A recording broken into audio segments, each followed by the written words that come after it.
एक बड़ी भयानक चीज़ तुम्हें बताता हूँ। मान लो कि तुम्हारा कोई दोस्त है या फिर कोई लड़की है जो तुम्हारी दोस्त है, एंड तुम्हारे एरिया में एक वैसा मार्केट तो ज़रूर लगता होगा ना जहाँ पर चीज़ें बिकती है, चीज़ें सस्ते में बिकती है, बड़ा बड़ा मार्केट लगता है, 4 दुकानें लगती है, लेकिन वहाँ 4 लोग 4 सामान बेच रहे होते हैं, सेम चीज़ बेच रहे होते हैं, सेम रेट पे बेच रहे होते हैं, सस्ते रेटों पे बेच रहे होते हैं। एंड तुम्हारा वो फ्रेंड या फिर वो लड़की वहाँ पे जाती है एंड वहाँ से मान लो जूते लेकर के आती है। जूता इज़ वेरी कॉमन। वहाँ पे मान लो उसने 250 रुपये के जूते लिए। आप जानते हो उस जूते की क्वालिटी क्या रहने वाली है, बेचने वाला भी जान रहा है एंड खरीदने वाले को भी पता होती है। एंड ये जानते हुए भी वो लड़की या फिर वो लड़का जब उस जूते के लेके तुम्हारे पास आएगा, तुम्हारा कुछ फ्रेंड लगता है, तुम्हें बताएगा कि यार मैंने यहाँ से ये लिया था। आप उस चीज़ को क्रिटिसाइज़ करोगे क्योंकि आपको पता है कि यार हाँ, हो सकता है पैसों के हिसाब से ठीक चीज़ हो, लेकिन एक्चुअली लॉन्ग रन में ये चीज़ सही नहीं रहेगी, या फिर ये 4 दिन में फट जाएगी, ये 4 दिन में ख़राब हो जाएगी, ये ढंग की चीज़ नहीं होते, कंफर्टेबल तुम्हें नहीं लगने वाला है, वेस्ट ऑफ मनी है। तुम ऐसा कह सकते हो, उस चीज़ को समझा सकते हो। ये बात को सामने वाला इंसान भी जानेगा या सामने वाला इंसान भी जानेगी, लेकिन इस चीज़ को जानते हुए लोगों को ऐसे फटे हुए जूते को पहनते हुए देख करके कि हाँ यार ऐसे तो फट ही जाते हैं, फिर भी वो उस चीज़ को एक्सेप्ट नहीं करने वाला है, नहीं करने वाली है। बिकॉज हमारे दिमाग में एक इमोशन होता है जिससे कि हम अपनी ली हुई हर एक चीज़ को बहुत ज़्यादा प्यार करते हैं। अपने द्वारा जिस चीज़ के लिए मैंने एक नैरेटिव बना लिया, जिस पर अपना पैसा खर्च कर दिया, जिस पे अपना कुछ इन्वेस्ट कर दिया, उस चीज़ को लेकर के मेरा एक नैरेटिव ये बिल्ड हो जाता है कि नहीं यार मैंने किया है तो सही होगा, मैं ख़राब चीज़ कैसे कर सकता हूँ।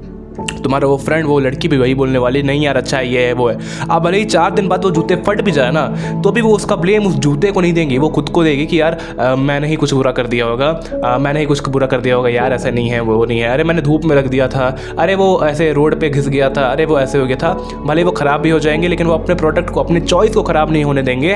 भले ही अपनी ही गलती उसमें निकाल देंगे लेकिन अपने चॉइस को नहीं ख़राब होने देंगे। And that is the thing. जैसे कि आज हम लोग इंटरनेट पर उतारे तो मेजॉरिटी चीज़ें आपको प्रूव होते हुए दिखेंगी कि ये सच क्यों है। अगर मैं इस चीज़ को आज कनेक्ट करूँ कोरियंस वाले बातों से, बहुत सारी जगह पे आप कनेक्ट कर सकते हो। एक बार चीज़ को सोच करके देखना, एंड आप कोरियन वाले लोगों को देख लो, उनकी कोई गलती नहीं है। हो सकता है वो अपने लाइफ को जी रहे हो सकता है वो कुछ भी कर रहे हो, हमें से कोई मतलब नहीं है। लेकिन this pop culture, this media, ये सारी चीज़ें कहीं ना कहीं इन चीज़ों को बाहर लेकर के आती है। एंड ये एक नॉर्मल एंटरटेनमेंट है, सोर्स ऑफ एंटरटेनमेंट है, तो बाहर आने वाली है, लोग इसे कंज्यूम करने वाले हैं, चाहे वो इंडिया के हो चाहे पाकिस्तान के हो। यहाँ पर भी उस चीज़ को लोग कंज्यूम कर रहे हैं, वहाँ की जो मीडिया है, ये है वो है वो है। लेकिन जस्ट बिकॉज उन्होंने उस पर अपना एक टाइम दे दिया है, जस्ट बिकॉज उन्होंने अपना एक इन्वेस्टमेंट दे चुका है, अपने एक दिमाग का, अपने एक टाइम का, किसी भी चीज़ का नैरेटिव बिल्ड कर लिया है कि यार दे आर गुड। हो सकता है नैरेटिव ये हो सकता है कि यार Korean men's are good, Korean women's are good, Korean people are actually good, Korean people are actually like very attractive. भले वो किसी भी चीज़ की वजह से हो, लेकिन उनके दिमाग में एक नैरेटिव बिल्ड हो चुका है जिसको वो हमेशा डिफेंड करते हुए दिखने वाले हैं आपको, जैसे कि वो आपका दोस्त उस जूते को डिफेंड कर रहा था। ये चीज़ इंटरनेट पे आपको बहुत बार देखने को मिलने वाले हैं। एंड जैसे कि अभी एक केस हुआ था, ये वीडियो बहुत ज़्यादा हाइप पे गई थी, जहाँ पे एक बंदा फंस गया था जेजू आइलैंड में, एंड वो हेल्प बता रहा था, मतलब अपनी एक्सपीरियंस को शेयर कर रहा था। किसी ने उसकी हेल्प नहीं की, लोगों ने वहाँ पे उसके साथ डिस्क्रिमिनेशन किया, रेसिज्म किया। जस्ट वो अपना एक्सपीरियंस शेयर कर रहा है। उस पर भी लोग उसे कह रहे थे कि यार फालतू मत बोल, ये चीज़ें बेकार है, अरे कोरियंस के बारे में तुमने, वो सबसे हम्बल लोग होते हैं। एंड यही चीज़ होती है, जिन्होंने उस चीज़ पे अपना टाइम इन्वेस्ट किया है वो उस चीज़ को डिफेंड करने वाले हैं। बहुत कम ऐसे लॉजिकल और क्रिटिकल थिंकिंग वाले लोग होते हैं, ऐसे इंटेलेक्चुअल लोग होते हैं जो कि इस चीज़ को सोच पाते हैं कि हाँ that is not the reality. हम उस मीडिया को कंज्यूम कर रहे हैं, हम उस चीज़ को कंज्यूम कर रहे हैं, that is not the reality. उसके अलावा 100 चीज़ें और हो सकती है, that is not a country, and वहाँ पर और सारी अलग चीज़ें भी है।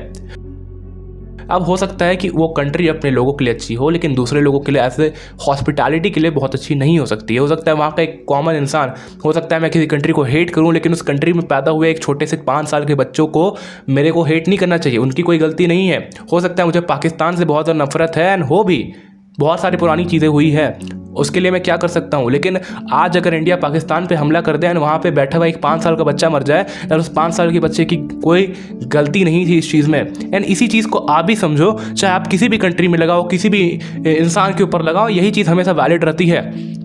अब हमेशा हर एक कोई गलत नहीं होता है, लेकिन मैंने जो आपको एक चीज़ बताई कि डिफेंड करना ये बहुत ख़राब चीज़ हो जाती है। अब मैं आपको एक बहुत अच्छा क्रिटिसिज्म देता हूँ जो कि आप इन लोगों को दे सकते हो। और अगर कोई ऐसा देख रहा है जो जिन्हें बहुत ज़्यादा डेल्यूजन है कोरियंस को लेकर के, या फिर किसी भी एक रेसिज्म को लेकर के, या फिर किसी भी एक रेस को लेकर के, सॉरी, तो आप इस चीज़ को ज़रूर से सुनना।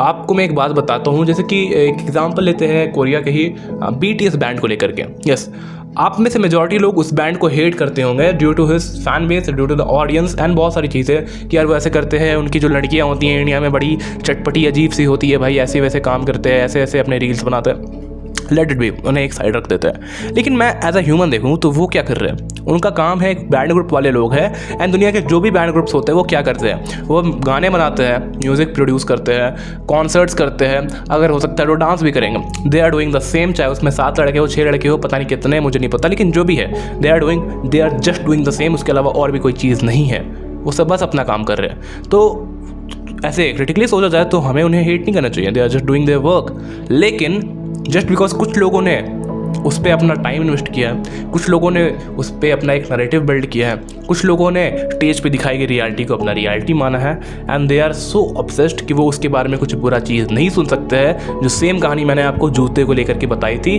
वही सेम कहानी यहाँ पर भी रिपीट होती है, एंड यही चीज़ है जो कि बहुत कम लोगों को में दिखने वाली है। एंड मैंने आपको बताया बहुत सारे लोग होते हैं जो कि मीडिया कंज्यूम करके भी इसके लिए एक नैरेटिव बिल्ड नहीं करते। मैंने कोरियन मूवीज़ देखी है, आई लाइक ओल्ड बॉय, मुझे पैरासाइट बहुत पसंद आई थी, बहुत सारे ऐसे मूवीज़ है जो कि मैंने देखे कोरियन में, एंड मैं बहुत मूवीज़ देखता हूँ, I love cinema, squid game वगैरह भी, एंड चीज़ें अच्छी है। मैंने जहाँ पे चीज़ को एंजॉय करना है, जहाँ पे कंज्यूमरिज्म वाला फ़ायदा उठाना है, मैंने उस चीज़ को उठाया, एंड जहाँ पर बुरी बात आती है वहाँ पे मैंने क्रिटिसाइज़ किया, बिकॉज मेरा नैरेटिव सिर्फ उस चीज़ को लेकर के बिल्ड नहीं हुआ हुआ है।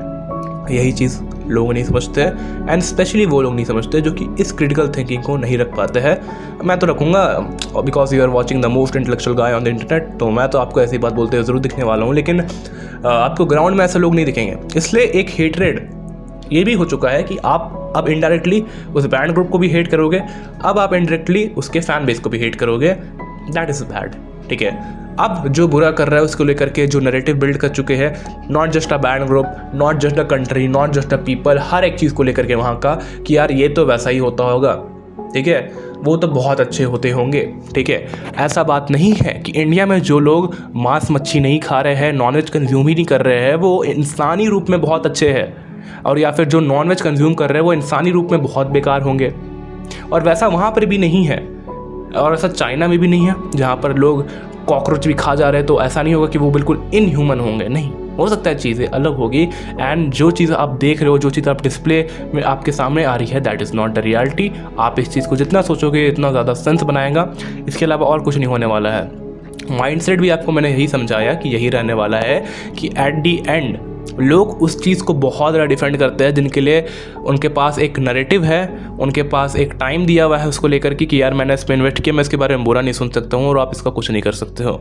बस यही है कि आपको कभी भी वैसे लोगों से लड़ना झगड़ना नहीं है, भिड़ना विड़ना नहीं है। मैं आपको भी एक बात बता दूँ, अगर आप उस डिल्यूजन में हैं तो आप मेरी बातों को एक बार ध्यान से सोच के देखना कि इस डिल्यूजन के बाहर आने की कोशिश करो। And it's not just about a Korea और कोई भी अदर कंट्री, हर एक चीज़ को लेकर के है, चाहे वो रिलीजन को लेकर के हो, चाहे वो पॉलिटिकल पार्टी को लेकर के हो, चाहे वो रेस को लेकर के हो, किसी भी काले गोरे को लेकर के हो, कास्ट सिस्टम को लेकर के हो, हर चीज़ को लेकर के सेम चीज़ है जो कि मेजॉरिटी लोग नहीं समझते हैं। कंक्लूजन क्या रहने वाला है इस वीडियो का? कंक्लूजन भी यही रहने वाला है कि if you want to consume something, चाहे वो कहीं से भी आ रही हो और अगर वो लीगल हो, इंटेलेक्चुअली राइट हो, तो आप उसे ज़रूर कंज्यूम करो।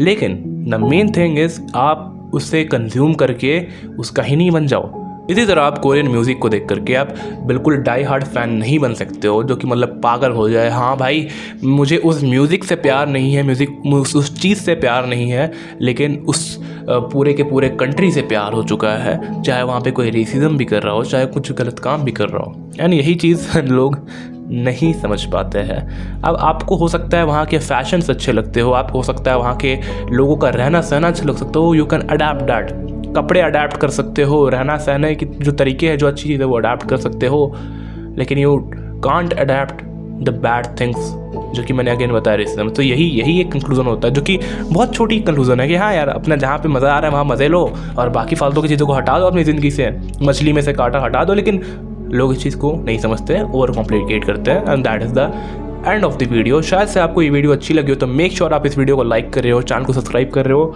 एंड मेरी बातें अच्छी लगी हो तो आप इस वीडियो को हाइप भी कर सकते हो, because it's all your choice यार। बाद में आपको अच्छा नहीं लगे तो आप अनसब्सक्राइब भी कर देना, इट्स ऑल योर चॉइस। खैर मैं तो आपको एक और नेक्स्ट वीडियो में, तब तक के लिए गुड बाय, थैंक यू।